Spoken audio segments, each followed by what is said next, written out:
A millionaire heiress ignored a single-father popcorn vendor, but was shocked to discover he was her first love. Today you're going to learn the story of Kelly Fox, a woman who believed she had control of everything until a disastrous encounter in the heart of New Orleans proved otherwise. But what seemed to be just a designer suit ruined by popcorn hides a connection that time wasn't able to erase.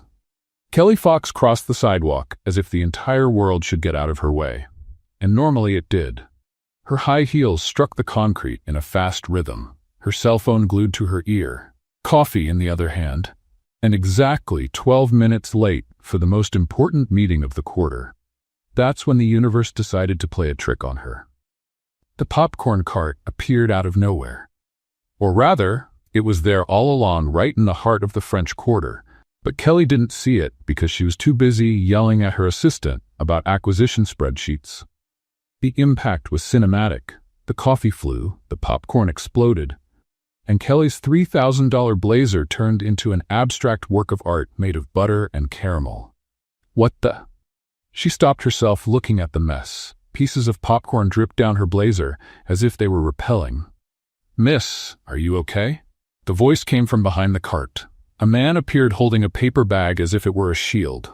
Louis Dawson had the kind of smile that irritated people like Kelly. Too calm, too relaxed, as if the world wasn't literally collapsing around him. "If I'm okay, look at me." Kelly gestured like a game show host, displaying the consolation prize. "Looks like you got an extra caramel coating. I normally charge $2 more for that." He was smiling. The guy was actually smiling. "You think this is funny?" "A little bit." Kelly felt a vein pulse in her forehead. She didn't have time for this. She didn't have patience for this. And she definitely didn't have the disposition to stand there looking like a walking bag of popcorn while a street vendor made jokes. "Do you have any idea how much this blazer costs?" Louis tilted his head, analyzing the damage with irritating calmness. "By the way, you're reacting? I'd say it costs a small fortune. This is an absurd lack of care. You can't simply park this contraption in the middle of the sidewalk. Technically, I have a license from the city of New Orleans. And technically, you were walking and talking on your cell phone without looking ahead. That's dangerous, you know?" Kelly opened her mouth. Closed it.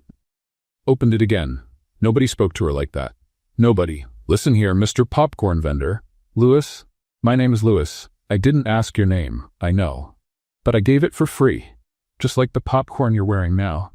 He pointed to her shoulder, where a particularly large kernel had lodged itself as if it had found a new home. Kelly removed the popcorn with 2 fingers, holding it as if it were radioactive material. "You're going to pay for this dry cleaning. Sure. You can send the bill to Louis's popcorn cart, right here at Jackson Square. Zip code. Good luck finding me." He winked. Kelly almost choked with anger. "People like you are the delay of progress in this city, you know? While we build, you all stay there, in the way, selling. Artisan popcorn with my grandmother's recipe. A Cajun recipe to make your mouth water. Want to try some? Maybe it'll improve your mood." "My mood is fine. Your left eye is twitching." Kelly brought her hand to her face involuntarily. The eye wasn't twitching. Or was it? "I don't have time for this." She turned and started walking, leaving a trail of popcorn crumbs along the way, like a corporate version of Hansel and Gretel. "Hey, lady with the expensive suit!" Kelly stopped but didn't turn around. "What? You have popcorn in your hair too. On the left side. It looks like a hair clip." She brought her hand to her hair and found not 1 but 3 popcorns stuck in the strands. She removed them all with abrupt movements, threw them on the ground, and continued walking without looking back. Louis watched her disappear into the crowd of tourists, shaking his head. Louisiana. Land of Southern hospitality. Apparently, not everyone got the memo. Almost an hour later, Kelly was in her office on the top floor of Fox Incorporation's, overlooking the Mississippi River. The suit had been replaced by a backup blazer she always kept in the closet for emergencies. Her assistant Peter entered carrying a stack of folders. "Mrs. Fox, here are the documents for the Garden District land acquisition you requested." Kelly took the main folder without looking at him. "Is the meeting with legal confirmed?" "Yes, ma'am, at 3 in the afternoon. But we have a problem." "Problems are meant to be solved, Peter. That's what I pay you all for." This problem is a bit more complicated. Kelly finally raised her eyes. What do you mean?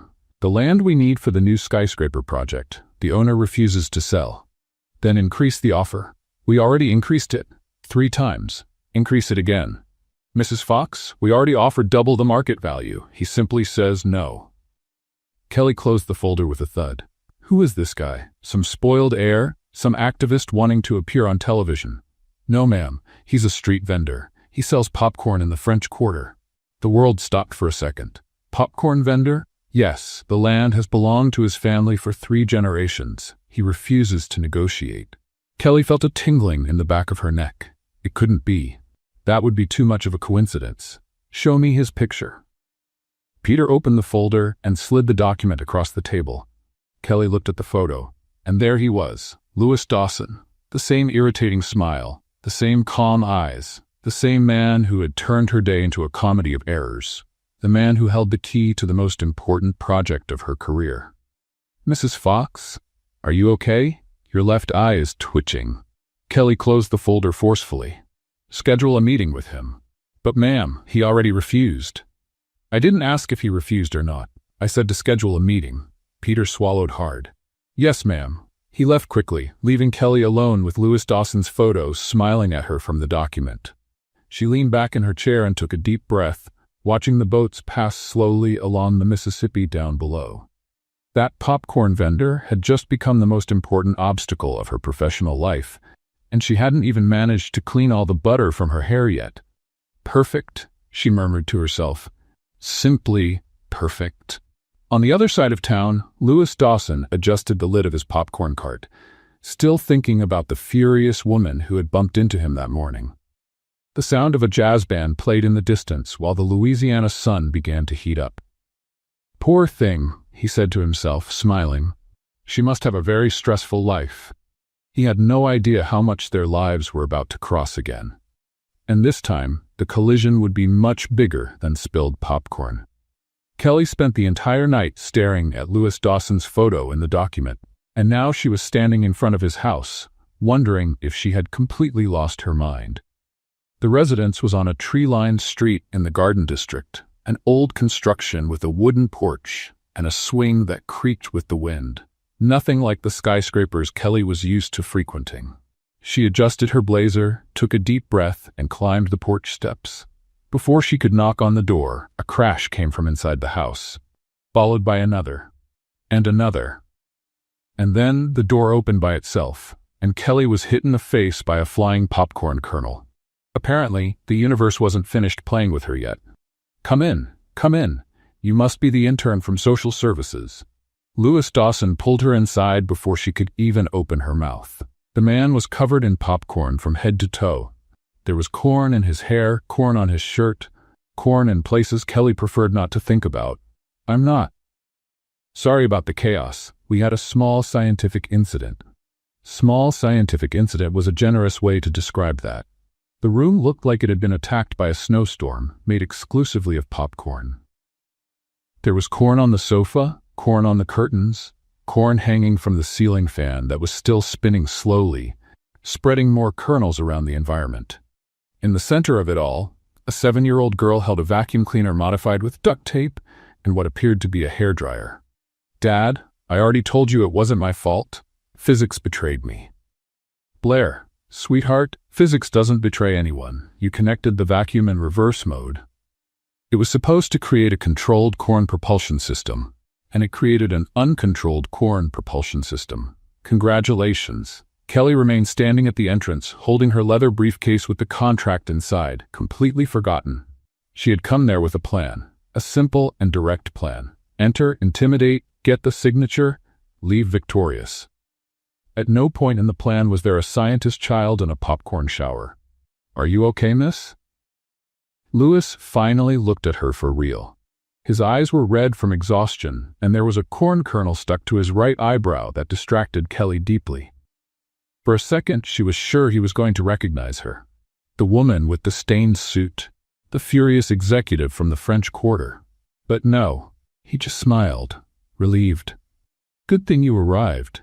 The agency said they would send someone today, but I thought they had given up on me.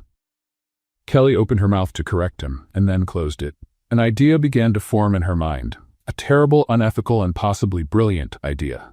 The other intern quit last week, Lewis continued, cleaning popcorn from his shoulder. She said she wasn't prepared to deal with gifted children. Blair adjusted the safety goggles she was wearing. I only asked her what her opinion was about black holes. She started crying. Sweetheart, you asked if she was afraid of being sucked into a parallel dimension during sleep. It was a legitimate scientific question. Kelly looked from one to the other, processing the situation. She wasn't the intern. She was the enemy, the owner of the company that wanted to tear down everything this man loved. But he didn't know that. And there was the perfect opportunity. So, Kelly said, forcing a smile, do you need help with the cleanup? You're an angel sent directly by the Louisiana Human Services Department. If only he knew. Blair, this is the new intern. What's your name again? Kelly. Kelly. Perfect. Blair, say hi to Kelly. Blair approached, analyzing Kelly from head to toe with a disturbing intensity for a 7-year-old child. You wear high-heeled shoes? That's ergonomically problematic. Blair? I'm just making a scientific observation, Dad. Kelly looked at her own feet. She was wearing 4-inch heels in an environment that looked like a food disaster zone. I have backup shoes in the car. Lie, you're trying to appear accessible, but clearly didn't plan to step on popcorn today. Lewis placed his hand on his daughter's shoulder. Sorry, she's like this with everyone. I'm perceptive, Dad. There's a difference. Kelly took a deep breath. She had closed deals worth millions of dollars. She had faced lawyers, competitors, her own father in board meetings. She could handle a 7-year-old child. Probably. That's okay. I like perceptive people. Blair narrowed her eyes. Interesting. Most adults don't. I'm not most adults. For a moment, the two stared at each other. Then Blair nodded slowly. Acceptable. You can stay, but you'll have to help clean up. Blair, she's the intern, not the housekeeper. Everyone who enters this house during a failed experiment becomes a temporary housekeeper. Those are the rules. Lewis sighed and handed a broom to Kelly. Welcome to the Dawson family. I hope you're not allergic to corn. An hour later, Kelly had removed popcorn from places she didn't even know existed. Behind the refrigerator, inside the piano, in the goldfish aquarium, which now seemed very confused, swimming among corn kernels. Will the fish be okay? Bubbles has survived worse things, Blair informed. Last semester, he involuntarily participated in an experiment about the effects of coffee on marine life. You gave coffee to the fish? It was only 2 drops, for scientific purposes. Lewis appeared in the room, finally free of popcorn, holding 3 glasses of lemonade. Hydration break. House rule. Kelly accepted the glass, trying not to think about the fact that she was drinking lemonade in the house of the man whose land she planned to turn into a skyscraper. So, Kelly, Lewis sat in the chair next to her. What made you want to work with social services? The question caught her off guard. I like to help people. You hesitated. That came from Blair, who had appeared silently beside her, like a small analytical ghost. I didn't hesitate. Yes, you did. 0.8 seconds. I timed it mentally. Lewis laughed, and it was a genuine sound that did something strange to Kelly's stomach. Sorry, she times everything. It's a habit. A scientific habit, Dad. Hobbies are for people without intellectual purpose. Kelly looked at that strange and brilliant girl, then at that exhausted and kind man, and felt something she hadn't felt in a long time. Guilt. She pushed the feeling away. She was there for a reason. The contract was in her purse. The signature was all that mattered. So, she said, trying to sound casual, have you lived here for a long time? Lewis smiled, looking around the messy house with genuine affection. This house has belonged to my family for 3 generations. My grandfather built every piece of it with his own hands. Kelly's stomach sank. Oh, how special. That's why I'll never sell it, no matter how much money they offer. Blair nodded solemnly. We have roots, like trees. Except without the photosynthesis. Kelly forced another smile as the guilt returned with full force. What exactly had she gotten herself into? Kelly? Lewis was looking at her with curiosity. Are you okay? Your left eye is twitching again. Again? Kelly froze. What do you mean again? Lewis tilted his head, studying her face with renewed attention. It's funny. You remind me of someone. I just can't remember who. Kelly Fox was wearing an apron with a chicken print and holding a spatula as if it were an alien object. How had her life gotten to this point? Lewis had left exactly 20 minutes ago to get supplies for the popcorn cart, leaving Kelly officially responsible for Blair and lunch. Two tasks that, in theory, seemed simple. In practice, the kitchen was on fire. Not literally. Yet. The pasta shouldn't be doing this, Kelly murmured, watching the pot bubble threateningly. Blair appeared at her side, analyzing the situation with the calmness of a surgeon. You put the pasta in before the water boiled. So what? So what is that? Now you have a sticky paste that's going to need a chisel to be removed. Kelly looked at the pot. The pasta had turned into a compact mass that seemed to have a life of its own. That's okay. I can fix this. No, you can't. Blair, I'm a functional adult woman. I can make pasta. Being a functional adult doesn't mean being competent in the kitchen. They're completely different skills. One requires surviving in the world, and the other requires basic knowledge of thermodynamics. You clearly only have the first one. Kelly opened her mouth to protest, but was interrupted by a loud hissing coming from the stove. The frying pan next to it had started releasing smoke. What's that? It's the sauce you forgot you were making. I didn't forget. You did forget. 7 minutes ago, I timed it. Kelly ran to the frying pan and tried to stir the sauce, which now looked more like charcoal than anything edible. Why is it black? Because you left it on heat that was too high. The Maillard reaction went past the point, and now you have pure carbon. Is that bad? Only if you wanted to eat something that wasn't toxic. Kelly turned off the heat and stared at the disaster in front of her. Ruined pot. Destroyed frying pan. Pried in pieces. Okay, we'll order food. Finally, an intelligent decision. That's when Lewis came in through the back door, carrying bags. He stopped, looked at the kitchen, looked at Kelly, looked at Blair. What happened here? The intern tried to cook, Blair informed. It was a fascinating experiment about the limits of culinary incompetence. Blair? What? I'm being scientific. Lewis left the bags on the counter and approached the stove, examining the wreckage with genuine curiosity. That was supposed to be pasta? It was supposed to be lunch, Kelly said, defensive. I was trying to help. And I appreciate the intention, but maybe next time you can help in ways that don't involve fire or kitchen utensils. Or anything that requires motor coordination, Blair added. Lewis laughed. Not a mocking laugh, but something lighter. Almost charmed? You know, Kelly, you're the worst cook I've ever met, and I've met a lot of bad cooks. Thanks, I think. It's a compliment. There's something charming about your total lack of domestic skills. Charming? Refreshing. Most people pretend to be good at everything. You clearly don't even try. Kelly didn't know whether she should be offended or flattered. I'll order Chinese food, Lewis said, picking up the phone. And then you're going to help me with cart. I need extra hands today. Help with the cart? Yeah, pushing, serving, those things. You can push, can't you, City Princess? City Princess? That's your new nickname. It suits you. Blair nodded. It's accurate. You have the posture of someone who has never pushed anything heavy in their life. Kelly wanted to protest, but realized it was true. When was the last time she had pushed anything that wasn't an elevator button? An hour later, Kelly discovered that pushing a popcorn cart through the streets of New Orleans was significantly harder than it looked. You're pushing crooked, Lewis said. I'm pushing straight. If you were pushing straight, we wouldn't be heading toward that trash can. Kelly adjusted the direction abruptly, almost knocking over the bag of corn. This is harder than it looks. Most things are harder than they look, especially for city princesses. Are you going to keep calling me that? As long as it's funny, yes. They were passing through Bourbon Street when Kelly saw something that made her heart stop. A black limousine with the Fox Incorporation's logo. I need to tie my shoe. She crouched down behind the cart, hiding her face as the limousine passed slowly. Your shoe doesn't have laces, Blair observed. It's a heel. Then I need to adjust my heel. That doesn't even make sense. The limousine passed. Kelly stood up, her heart still racing. Lewis watched her with curiosity. Are you okay? Perfectly fine. Why wouldn't I be? Because you just hid behind a popcorn cart as if you were running from someone. I wasn't hiding. I was checking the structure of the cart. From underneath, that's where the important parts are.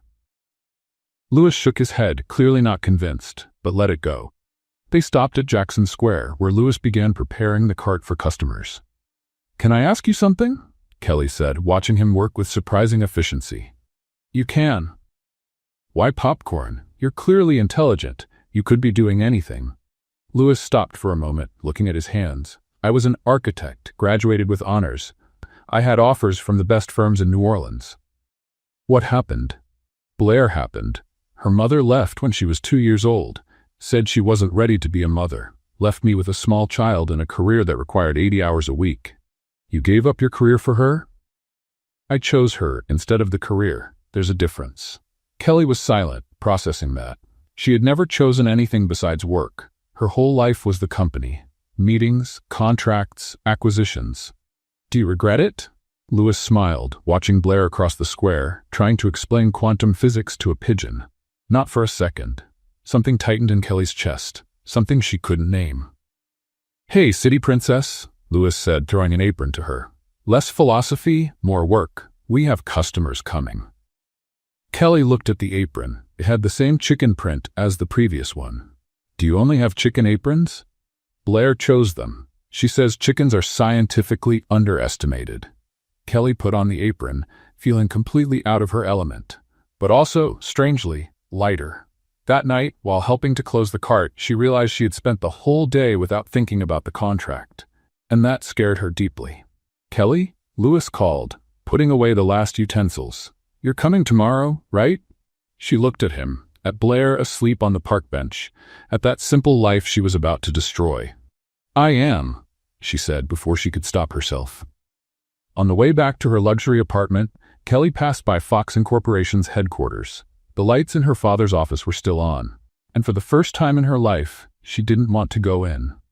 The cold Louisiana wind came through the window, and Kelly discovered that even the southern United States knew how to be freezing when it wanted to.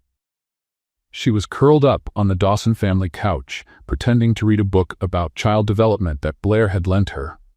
Actually, she was watching Lewis rummage through an old trunk in the corner of the room.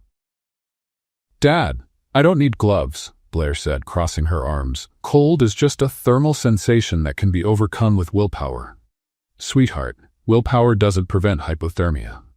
"Technically, yes it does. If you move fast enough, you generate body heat. You're not going to spend the night running in circles." "Why not? It would be an excellent cardiovascular experiment." Lewis continued rummaging through the trunk, throwing out old scarves, faded hats, and what appeared to be a Halloween pumpkin costume. "I know I stored gloves here somewhere." Kelly watched the scene with an involuntary smile. In the past few weeks, she'd gotten used to that dynamic. Blair questioned everything. Lewis responded with infinite patience, and Kelly stayed in the middle, trying not to get attached, trying and failing miserably. "Found them." Lewis raised a pair of gloves triumphantly. They were children's pink gloves with a unicorn print. Blair looked at the gloves as if they were a personal insult. "I prefer hypothermia." "Blair, Dad, I'm 7 years old, not 3. And unicorns are mythological creatures with no scientific basis. Horses with horns could exist theoretically. They couldn't. The cranial structure wouldn't support it." Lewis sighed and went back to rummaging through the trunk. "There must be another pair here. I remember storing." He stopped suddenly. Kelly saw the change in his posture. His shoulders became tense. His hands stopped in the air, holding something. "What's wrong?" she asked. Lewis turned slowly. In his hand there was a pair of light blue wool gloves. They were worn by time, with some loose threads and a small faded stain on the right thumb. "Nothing. It's just that it's been a while since I've seen this." He sat on the floor, next to the trunk, looking at the gloves as if they were a lost treasure. Blair approached, curious. "Whose gloves are those, Dad?" "From someone I met a long time ago." Kelly felt something strange in her chest, a feeling of recognition that didn't make sense. "A girlfriend?" Blair asked. "Not exactly. It was at a winter camp, when I was 15 years old. I was the most out-of-place kid there. I spent all my time drawing instead of participating in activities." "That seems genetically consistent," Blair observed. "I also prefer solitary intellectual activities." Lewis smiled, but his eyes remained fixed on the gloves. "There was a girl there. She was different from everyone else. The other kids thought I was strange for drawing buildings all the time. But she sat next to me one day and asked what I was drawing. Kelly felt her mouth go dry. "And what did you say?" I said they were buildings. Skyscrapers. She looked at the drawings and said I was going to build incredible things one day, that I had real talent. He ran his thumb over the worn wool. Nobody had ever said that to me before. My parents wanted me to be a lawyer. My teachers thought drawing was a waste of time. But that girl, she believed in me before I believed in myself. "What was her name?" Blair asked. Lewis frowned. "That's the problem. I don't remember her full name. Everyone at camp used nicknames.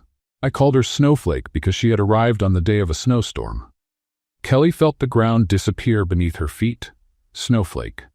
She remembered that nickname. She remembered a shy boy with notebooks full of drawings. She remembered sitting next to him because he seemed as lonely as she felt. "What happened to her?" Kelly's voice came out strange, but Lewis didn't seem to notice. "On the last day of camp, she gave me these gloves. She said they were to keep me warm while I drew my buildings. And then her father showed up to pick her up in a huge black car. She left, and I never saw her again." "Did you try to find her?" "I tried, but I only knew the nickname and that her father was some kind of important businessman. It was like looking for a needle in a haystack." Blair analyzed the situation. "That's statistically frustrating. With the limited data you had, the chances of meeting again were practically zero. Thanks for the comforting analysis, sweetheart. I'm realistic, Dad. Not comforting."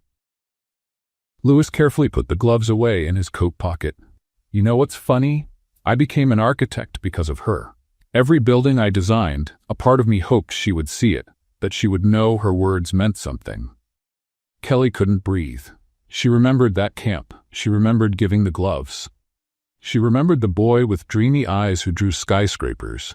And she remembered her father arriving to pick her up, furious because she had missed 2 days of business preparatory classes because of a camp. After that day, there were no more camps.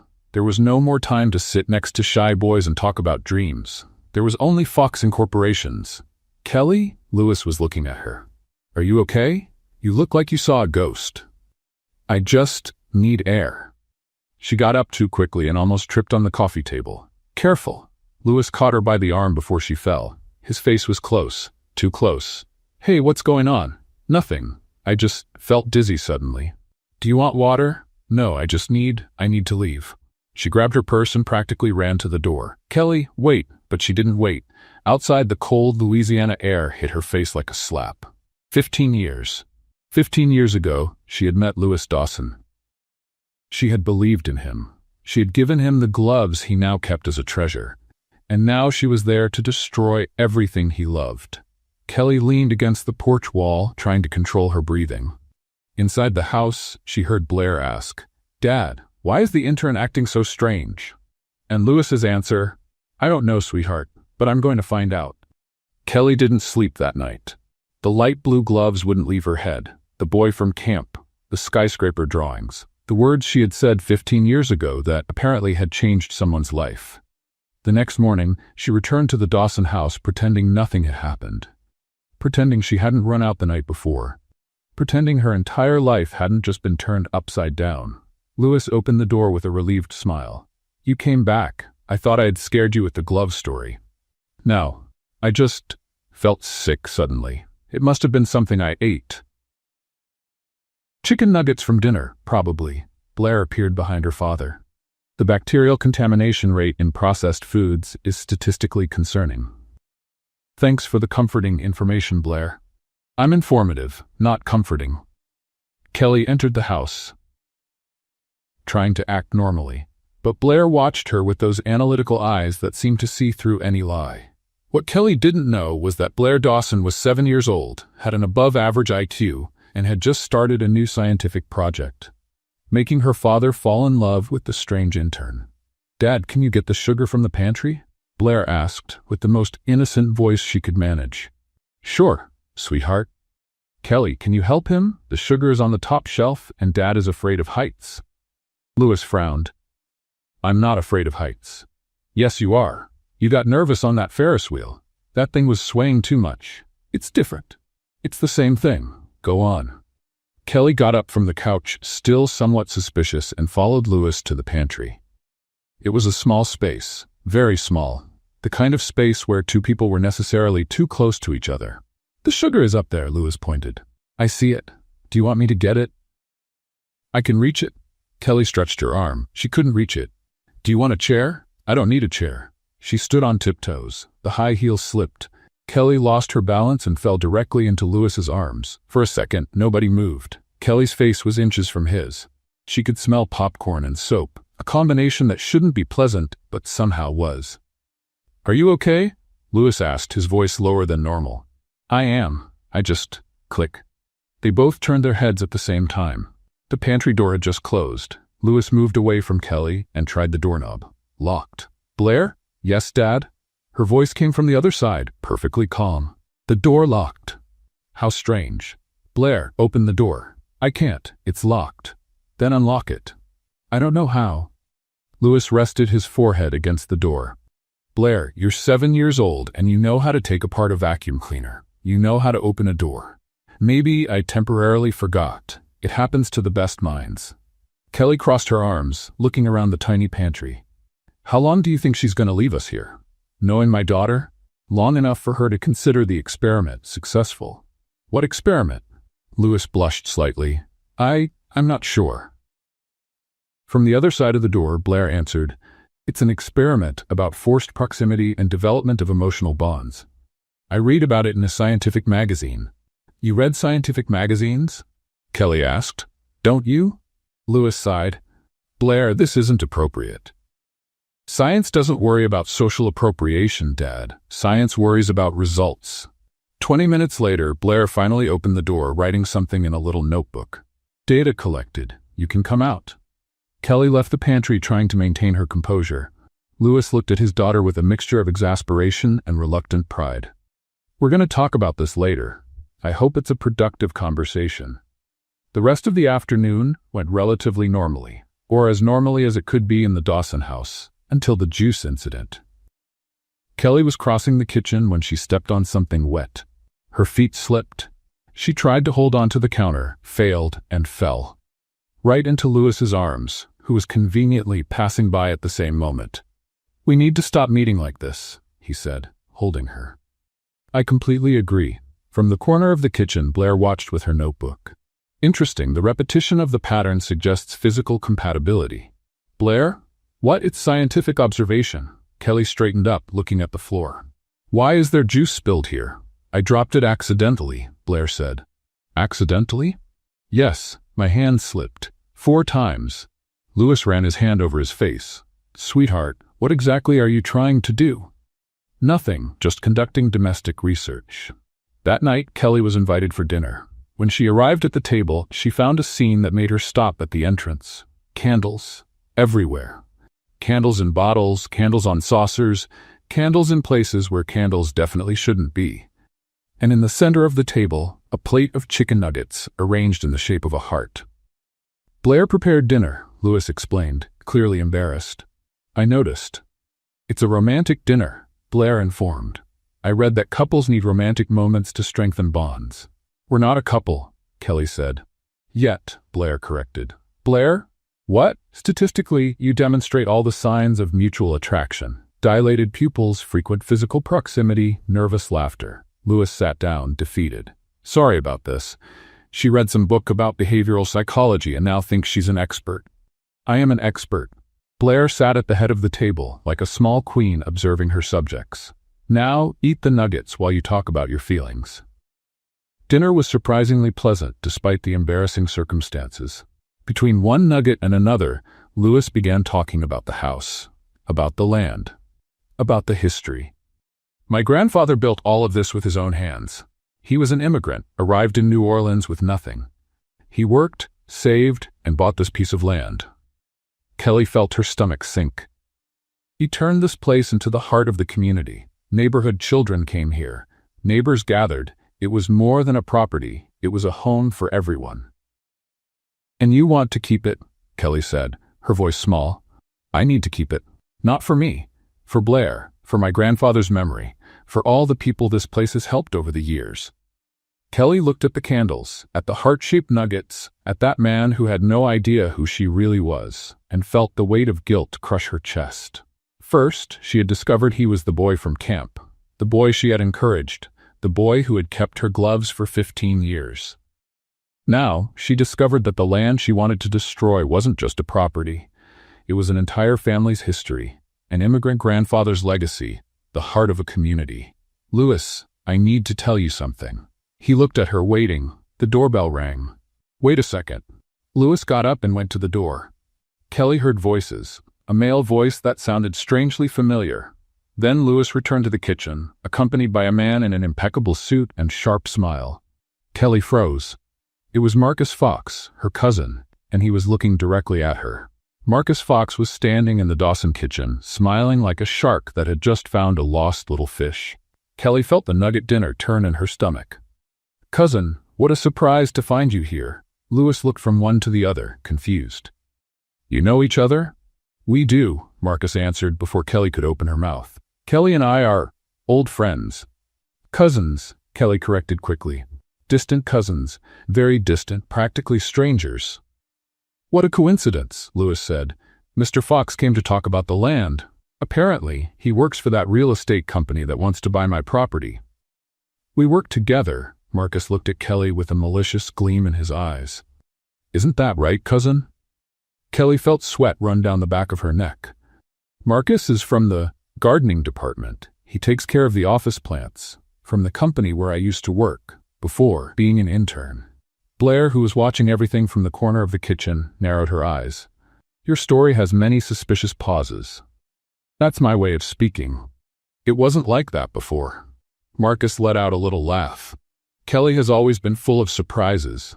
We never know which version of her we're going to find." "What do you want, Marcus?" Kelly asked through her teeth. "Me? Nothing. I just came to check how the negotiations were going. Miss Dawson here is a difficult man to convince. And I'm going to keep being one." Louis crossed his arms. "I already said I'm not selling. Everyone has a price, Mr. Dawson." "I don't." Marcus shrugged, still smiling. "We'll see."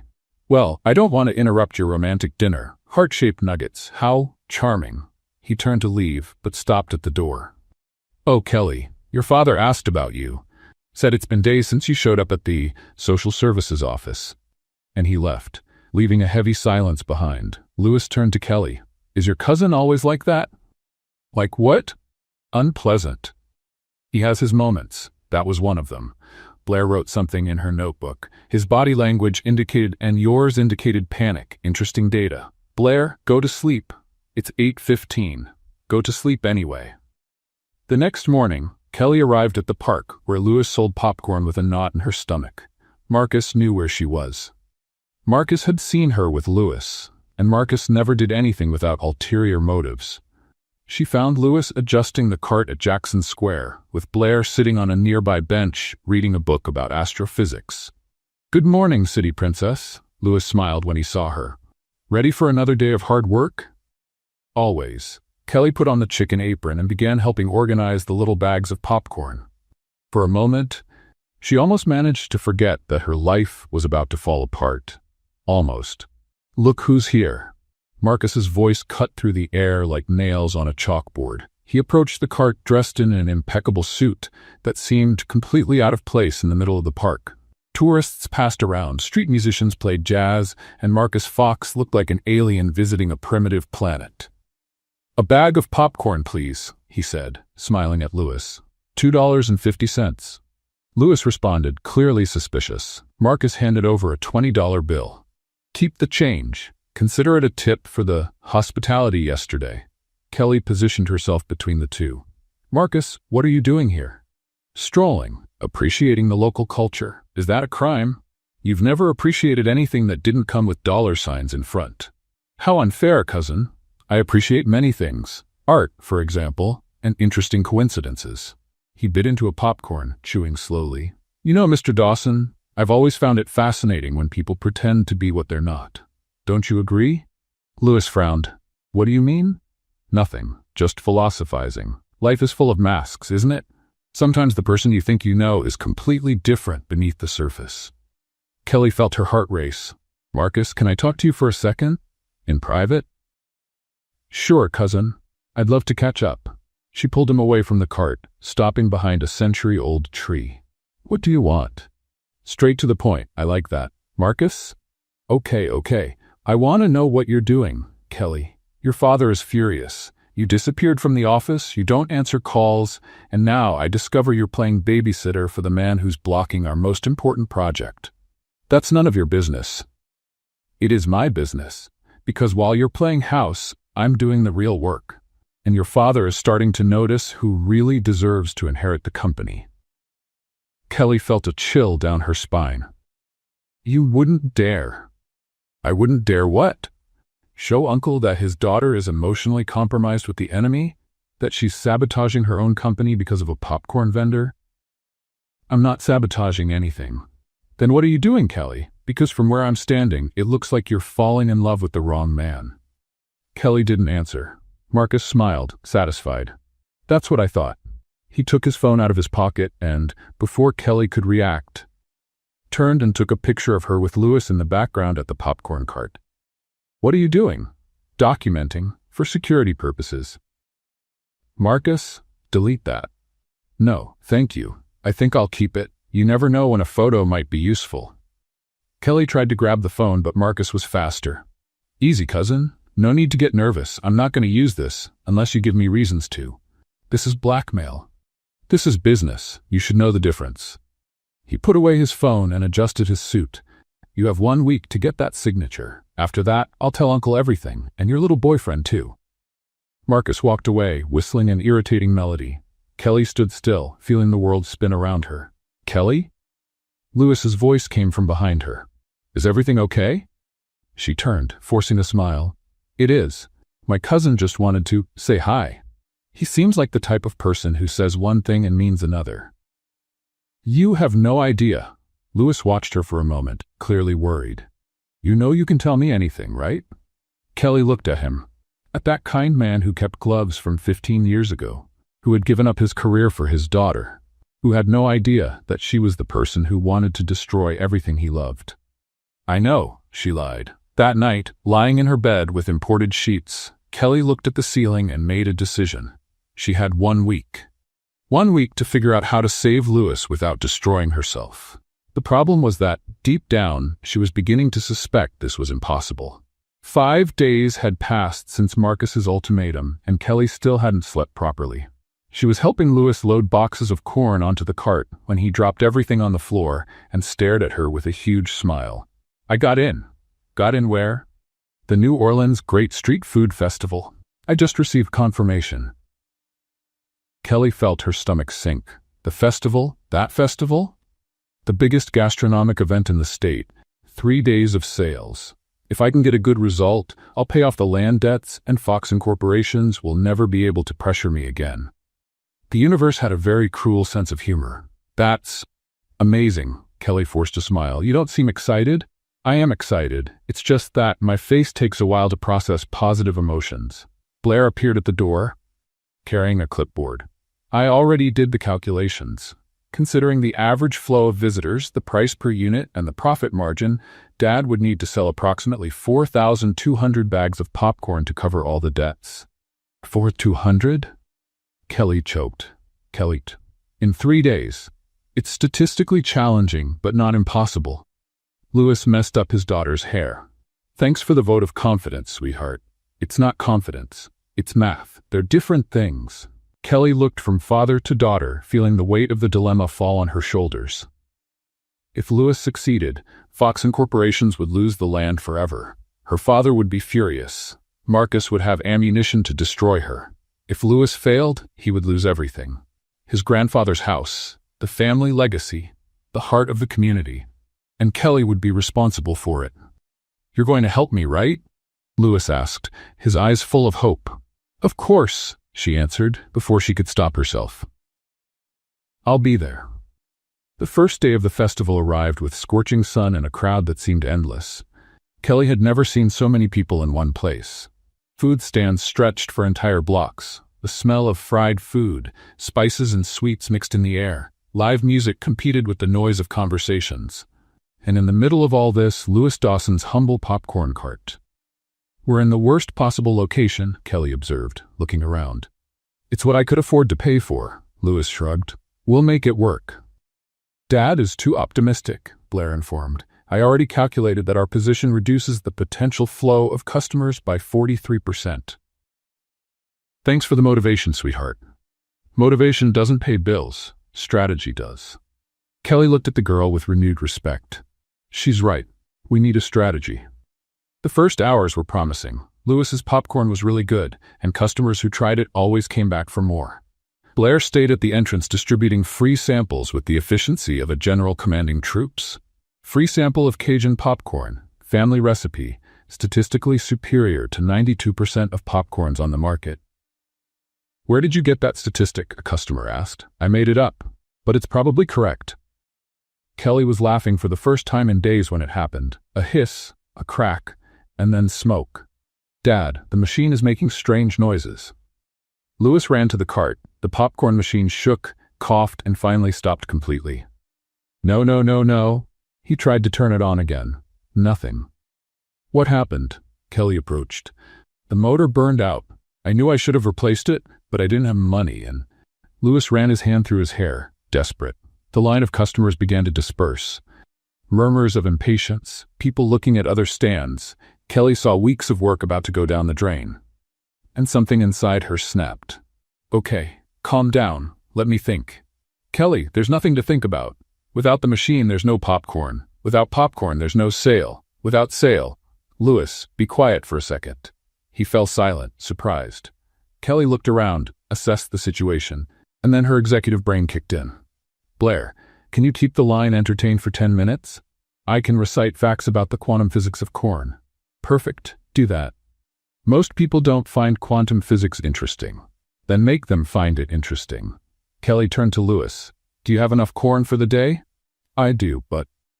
And pots? Portable stove? Anything? There's an old stove in the festival warehouse, but go get it, now. Kelly, you can't just... Lewis, trust me. He stared at her for a moment, then nodded and ran off. Kelly turned to the line of impatient customers. Ladies and gentlemen, I apologize for the technical inconvenience.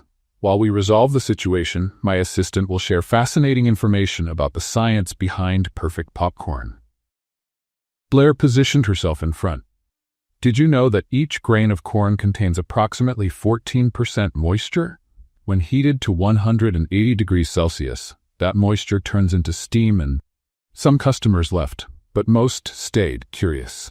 Lewis returned 15 minutes later with a rusty portable stove and 3 pots of different sizes. This was all I could get. It's enough. Kelly rolled up her sleeves and started organizing. Blair, you control the line. Maximum of 10 people at a time. Lewis, you make the popcorn. I handle the money and logistics. You know how to do this? I manage. I used to manage things. Trust me. The following hours were controlled chaos. Kelly worked under the scorching sun, cast sweating through the chicken apron, shouting orders, organizing lines, solving problems. She broke 2 nails, stained her blouse with butter, and at some point lost a shoe, and had never felt so alive. When the sun began to set, Lewis counted the money. 1,400 bags. Is that good? That's incredible, if we keep this pace. He stopped, looking at Kelly with a strange expression. What? She asked. Nothing, it's just that you were incredible today. Where did all that come from? Kelly thought about all the board meetings, all the corporate crises, all the years training to be the perfect heiress. Instinct, she lied. Lewis smiled and without warning hugged her. Kelly froze for a second, then relaxed in his arms, smelling the popcorn and sweat and something else she couldn't name. Thank you, he whispered, for everything. She closed her eyes, enjoying the moment. And then she saw, over Lewis's shoulder, a familiar figure in the crowd. Marcus Fox was standing a few meters away, and he was taking another photo. The last day of the festival ended with 4,352 bags of popcorn sold. Lewis was ecstatic. We did it. Kelly, we did it! He lifted her off the ground and spun her around in the middle of the square, laughing like a child. Kelly laughed along, forgetting for a moment that Marcus was somewhere with compromising photos, that her deadline had ended, that her entire life was a lie. For that second, she was just Kelly. And he was just Lewis. And nothing else mattered. Dad, this is statistically impressive. Blair appeared with her clipboard. We exceeded the goal by 152 bags. I underestimated the Kelly variable. The Kelly variable? Kelly asked, still in Lewis's arms. Your crisis management capacity. I didn't have enough data to calculate. My mistake. Lewis put Kelly on the ground but didn't let go of her hand. This means we can pay the debts, that the land is saved, that Fox and corporations can't pressure us anymore. Kelly felt a tightness in her chest. That's wonderful, she said, her voice strange. Are you okay? I am. Just emotional. Blair narrowed her eyes. Your micro-expressions indicate internal conflict, not positive emotion. Blair, go put away the clipboard. But, clipboard. Now. Blair walked away, murmuring something about adults and their emotional incapacities. That's when it started to rain. It wasn't a heavy rain. It was a fine, cold drizzle, the kind of rare rain that New Orleans sometimes gifted in winter. Small drops that shone under the festival lights like glitter falling from the sky. Lewis looked up, smiling. This reminds me of something. What? Winter camp. On the last day it started to snow. I was sitting alone drawing when that girl showed up. Kelly felt her heart stop. You still think about that? Always, especially on days like this. He turned to her, the rain wetting his hair, running down his face. You know what's funny? She had this way of tilting her head when she was thinking, as if the whole world was happening inside her mind. Kelly realized she was tilting her head at that exact moment. She straightened quickly. She sounds like an interesting person.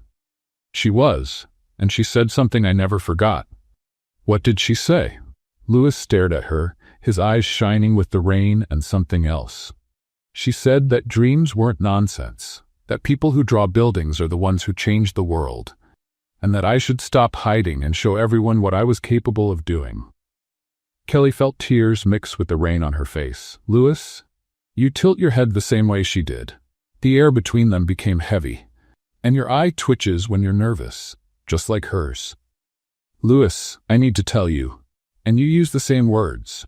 Dreams aren't nonsense. You said that to Blair the other day, remember? Word for word. Kelly couldn't breathe.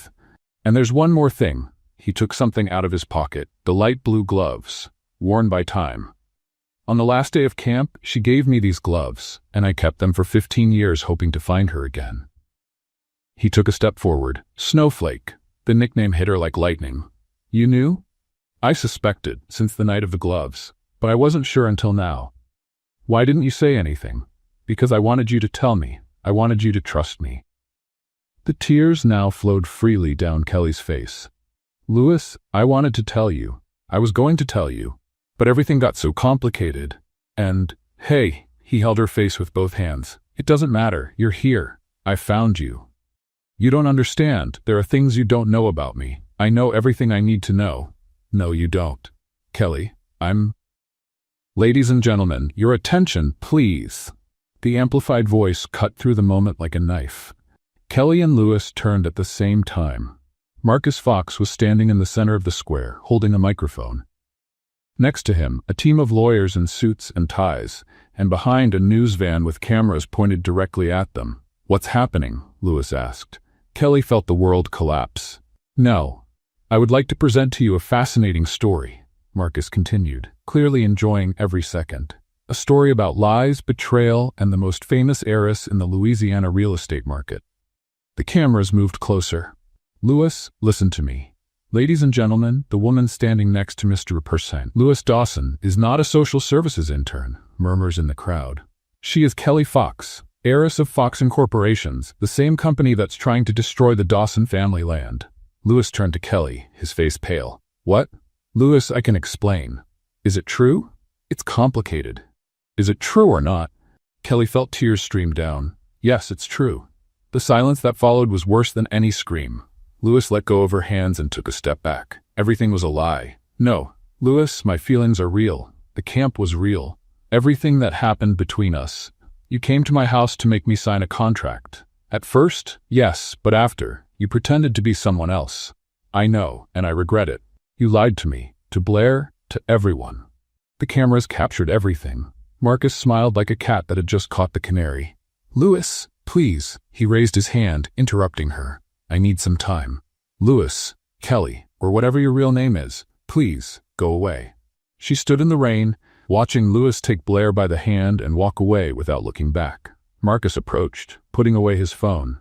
"Well, cousin, looks like your time is up." Kelly didn't respond. She just stood there, in the fine New Orleans rain, watching everything she loved disappear into the crowd. Kelly spent 3 days without leaving the apartment. The phone wouldn't stop ringing. Messages from her father, messages from Marcus, messages from unknown numbers that were probably journalists wanting the full story. She ignored them all. On the morning of the 4th day, someone knocked on the door so hard that Kelly thought it was the police. It was worse. It was her father. "Do you have any idea what you did?" Gerald Fox entered uninvited, his face red with anger. "I raised you to be a ruthless executive, not a lovesick teenager." "Dad, I can explain." "Explain what?" "That you infiltrated our biggest obstacle's house, and instead of getting the signature, you fell in love with him. This isn't a television soap opera, Kelly." "I know it's not." "Marcus showed me the photos, you wearing chicken aprons, pushing a popcorn cart, hugging that man in the middle of a festival." "Dad, you're a fox. Foxes don't push popcorn carts." Kelly felt something snap inside her. "And what do foxes do, Dad? Destroy families? Take land that belongs to entire communities? Step on people to build skyscrapers that nobody needs?" Gerald was silent for a moment. "Foxes do what needs to be done. Even if that means hurting innocent people? Business isn't about innocence, it's about results." Kelly shook her head. "I don't want those results anymore." "Then you don't want to be a fox anymore." The silence that followed was deafening. "Starting today," Gerald said, his voice cold, "you're removed from all company operations. Marcus will take over the Dawson Land project, and you're going to stay in your apartment thinking about your choices." "You're grounding me? I'm 30 years old. You're acting like you're 15. So yes, grounded." He turned to leave. "Oh, and one more thing. Mr. A. Dawson signed the contract yesterday." Kelly felt the ground disappear. "What?" "Marcus went to his house with a revised offer, and he accepted." "That's impossible. Louis would never sell." "Apparently, he said the place lost its meaning. I don't know what you did to that man, Kelly, but congratulations. You managed to destroy him from the inside out." The door slammed behind him. Kelly stood in the middle of the room, trying to process what she had just heard. Louis had signed his grandfather's land, the 3-generation house, the heart of the community, all lost because of her. On the other side of town, Louis Dawson was sitting on the porch of the house that would soon no longer be his. Blair appeared at the door, holding 2 mugs. "I made hot chocolate. I read that hot drinks help in moments of emotional stress." "Thank you, sweetheart." She sat next to him, her feet swinging without touching the floor. "Dad, can I ask a scientifically relevant question?" "You can." "Why did you sign the contract?" Louis sighed, looking at the garden where his grandfather had planted every tree. "Because this place reminds me of her now, and I can't look at any corner without thinking about the lie. But she helped us at the festival. She worked hard." "I know. And she made you smile again. You hadn't smiled like that since Mom left." "Blair, I have the data, Dad. Your micro-expressions changed significantly in recent weeks. You were happier." "Happiness based on a lie isn't real happiness." Blair frowned, processing. "But what if the lie was just the beginning? What if the rest was true?" Louis didn't answer. "Dad, I analyzed Kelly's behavior. In the first days, she was clearly uncomfortable. The metrics indicated active deception. But after it changed." "What do you mean it changed?" "The deception decreased. The emotional responses became more genuine. When she looked at you, her pupils dilated. When you told stories about Grandpa, she cried for real. Tears can't be faked, Dad. The chemical composition is different." "You analyzed her tears?" "Metaphorically. I don't have adequate laboratory equipment yet." Louis almost smiled. "Almost. Sweetheart, sometimes people do wrong things for complicated reasons." "I know, but sometimes people do wrong things and then try to fix them. Doesn't that count for anything?" Louis looked at his daughter, impressed with the wisdom hidden in that small body. "When did you get so smart about relationships?" "I read 17 books about behavioral psychology, and I watched a lot of romantic movies for research." "Research?" "For my experiment to make you two fall in love, which technically worked, but had unexpected results." Louis laughed for the first time in days, a small laugh but real. You're unbelievable, you know that? I know, it's statistically proven. They were silent for a moment, drinking hot chocolate while the sun set over New Orleans. Dad? Yes? Do you still love her? Louis took a while to answer. I loved a girl 15 years ago who made me believe in my dreams, and I loved a woman in recent weeks who made me smile again. The problem is I don't know if they're the same person. Maybe you need to ask her. I sent her away. Then unsend her. It's not that simple, Blair. Actually, it is. Human communication exists exactly for this, to resolve misunderstandings through dialogue. You're 7 years old. How do you know these things? I read a lot, and adults are surprisingly complicated for such developed creatures. Louis shook his head, not knowing whether to laugh or cry. The contract is already signed, sweetheart. The house is going to be demolished. It's over. Blair took a sip of hot chocolate. Contracts can be broken. I read about it. Not this type of contract.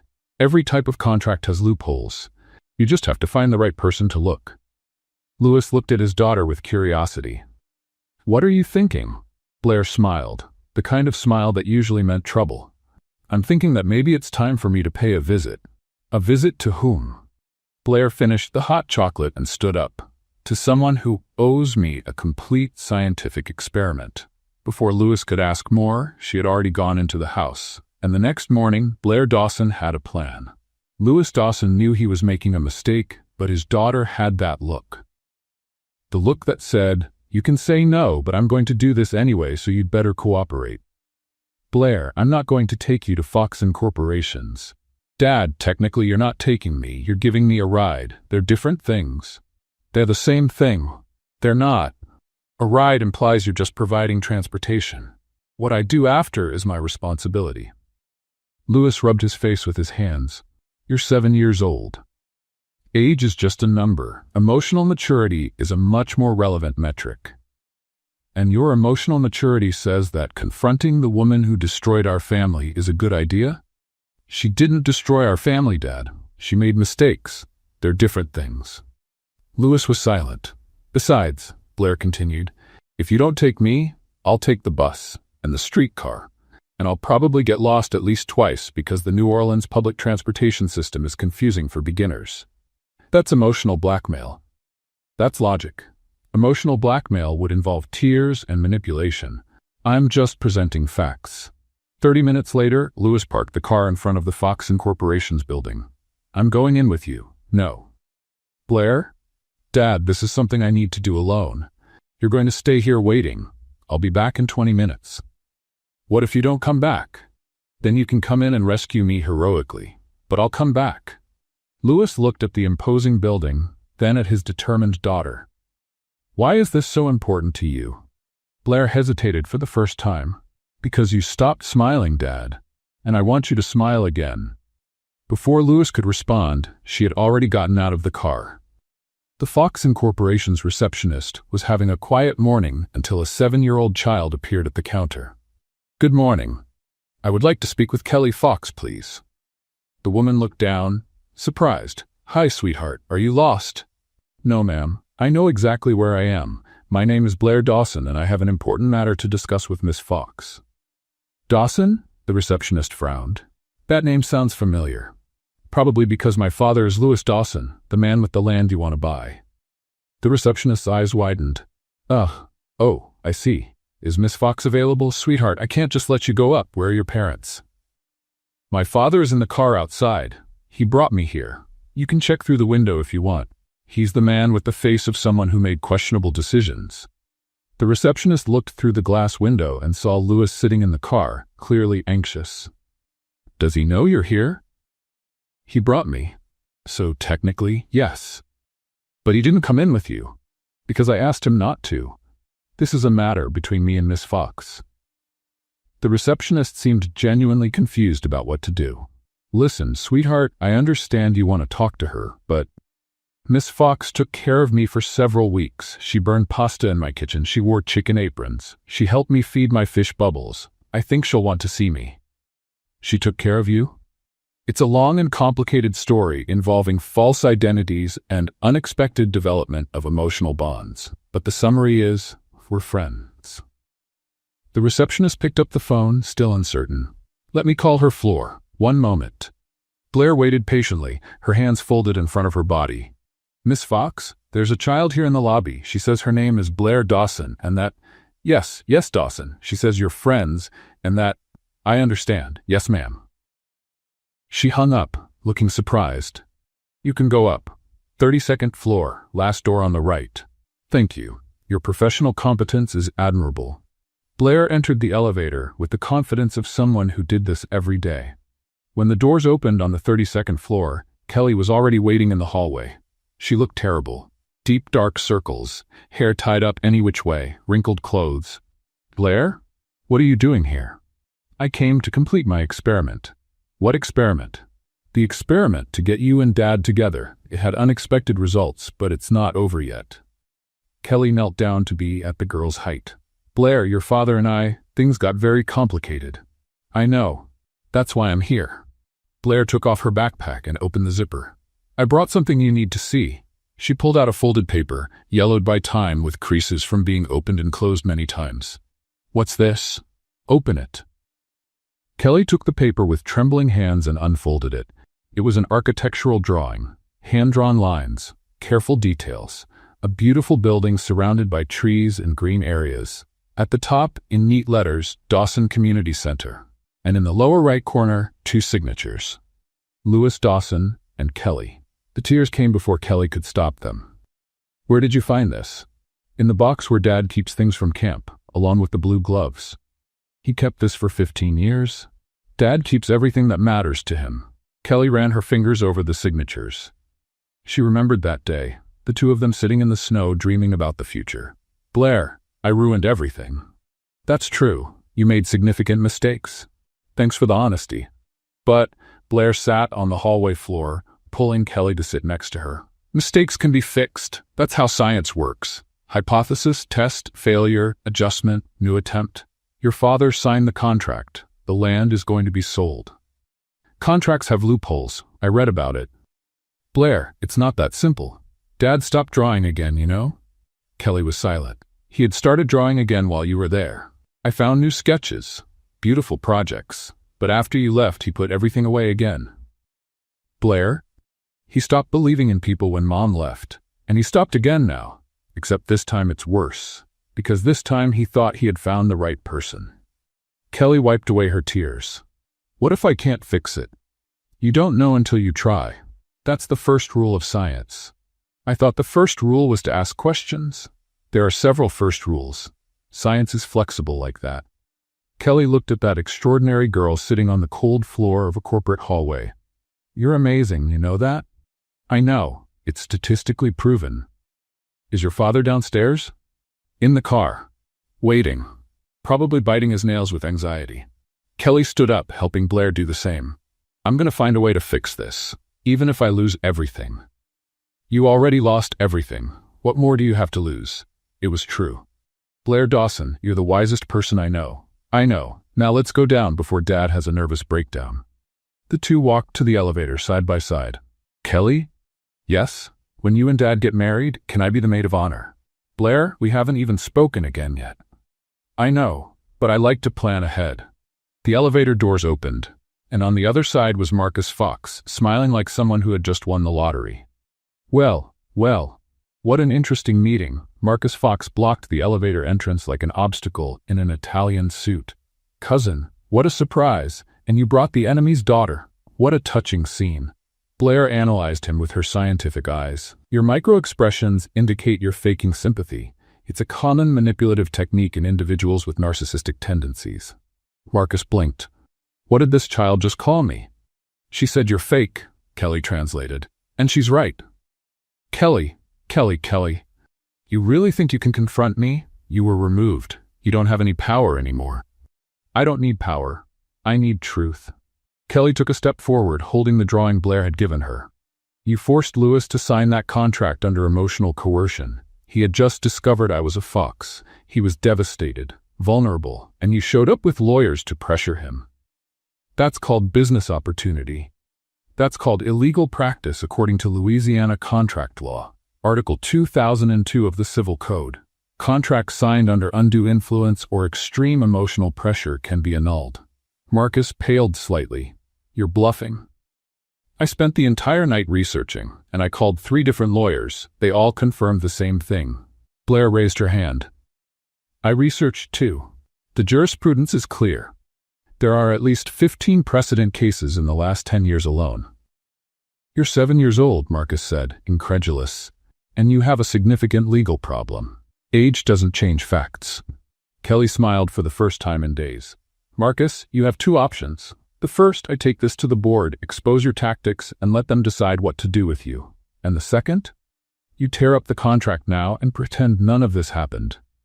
Marcus let out a nervous laugh. You think Uncle will take your side? He removed you. My father removed me because I got emotionally involved. But he hates one thing more than emotions in business. What? Public scandals. And if this goes to court, it's going to be a huge scandal. The silence in the hallway was palpable. You're bluffing, Marcus repeated, but his voice had lost its confidence. Try your luck and find out. Blair pulled Kelly's sleeve. Can I add a piece of data? Sure. I recorded the entire conversation on my phone for scientific purposes, but it also serves as evidence. Marcus looked at the girl with genuine horror. That's illegal. Louisiana is a one-party consent state for recordings. I checked before coming. Kelly looked at the girl with renewed admiration. Blair, you're scary. Thank you. I try hard. Marcus took a deep breath, clearly calculating his options. Okay, what do you want? Board meeting. Now. The Fox Incorporation's boardroom had never seen a scene like that. On one side, Gerald Fox sitting at the head of the table, with the expression of someone who'd rather be anywhere else on the planet. On the other, Marcus, sweating through his expensive suit. And in the middle, Kelly, holding a folder full of documents and accompanied by a 7-year-old child taking notes in a little notebook. This is highly irregular, Gerald said. I know, Dad, but it's necessary. Kelly distributed copies of the documents to each board member. What you have in your hands is evidence that my cousin Marcus Fox used emotional coercion tactics to obtain Mr. Lewis Dawson's signature on the sale contract for the Garden District land. Murmurs around the table. That's a serious accusation, one of the directors said, and I have serious proof, including a recording. Marcus stood up. This is absurd. I simply took advantage of a business opportunity.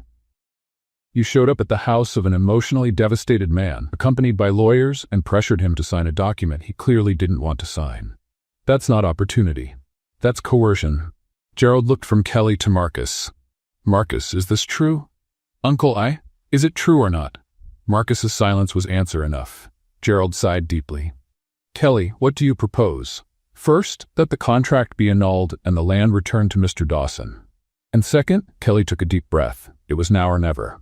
Second, that the skyscraper project be transformed into something different, an affordable housing complex with a community and art center. Something that helps the community instead of destroying it. That will cost millions, another director protested.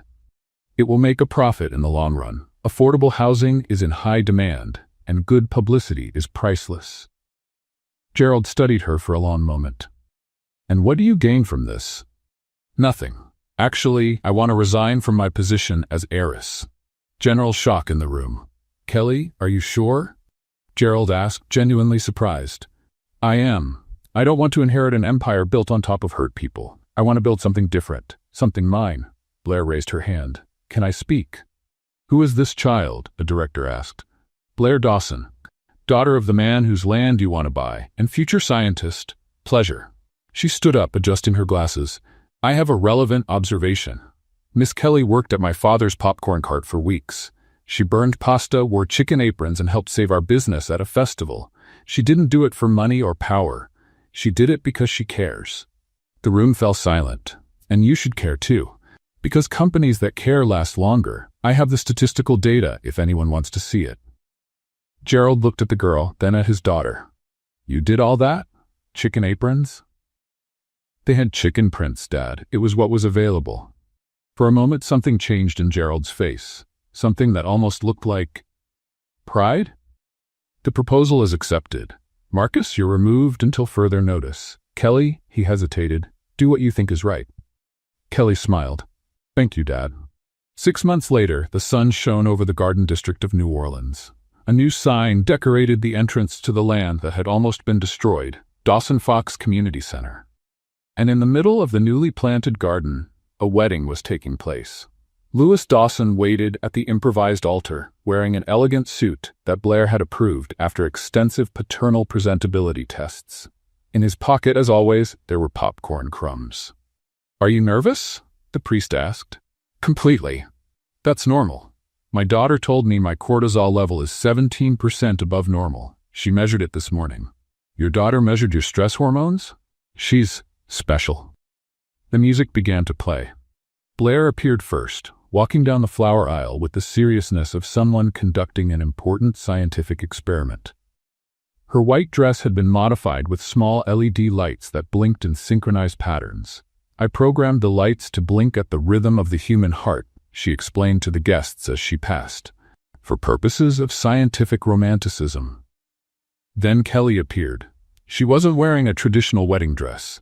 It was something simpler, more her. And as she walked down the aisle, Lewis realized he was crying. "Are you okay?" Kelly asked when she reached the altar. "I am. It's just that. I spent 15 years keeping those gloves, waiting to find you again, and now you're here. Sorry for the delay. It was worth the wait." The ceremony was brief and full of laughter. Blair interrupted twice to make scientifically relevant observations about the marriage vows. The priest lost his train of thought when Bubbles, the fish, was mentioned in the acknowledgments. And when it was time for the kiss, the crowd applauded while the LED lights on Blair's dress blinked frantically. "Are the lights having a technical problem?" Lewis asked. "No," Blair answered. "I programmed them to blink faster during moments of high emotion. The data is excellent." Instead of champagne, guests toasted with buckets of gourmet popcorn. Lewis's grandmother's recipe, of course. Gerald Fox was present, looking uncomfortable in an environment without mahogany tables and contracts to sign. But he was there, and that meant something.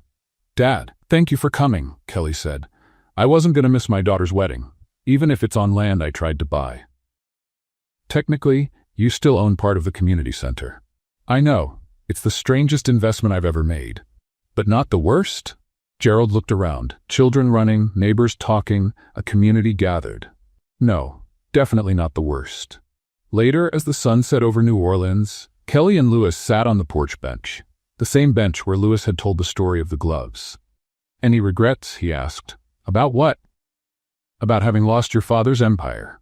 Kelly looked at the community center, at Blair teaching quantum physics to a group of fascinated children, at the community that now had a place to call home. "I didn't lose anything. I finally found it." Lewis smiled and put his arm around her. "Welcome home, Snowflake. Welcome home, popcorn vendor."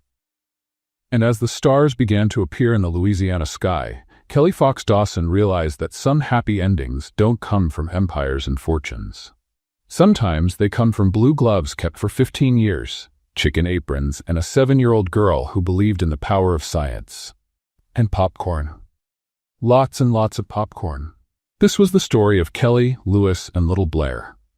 If you believe that life always gives us a second chance to fix our mistakes, comment the word lights down below. And of course, don't forget to leave your rating from 0 to 10. What did you think of little Blair's attitude to bring this couple together? Your opinion helps the channel grow a lot.